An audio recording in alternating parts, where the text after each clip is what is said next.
Hi guys, today we see how to repair this iPhone cable.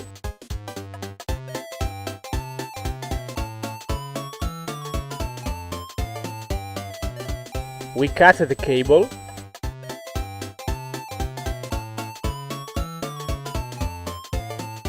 We open the connector.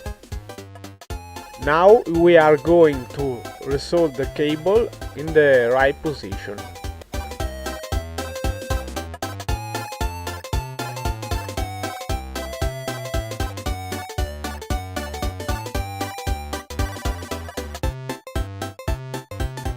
We can also add a little spring to preserve the reparation.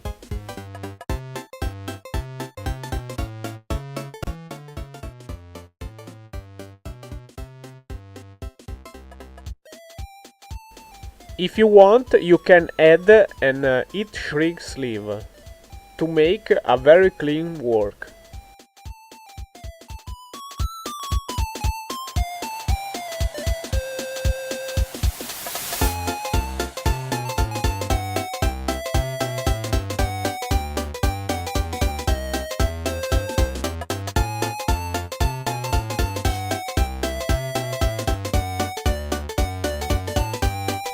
Okay guys, that's all for this video. Thanks for watching and subscribe to my channel for don't miss the future videos.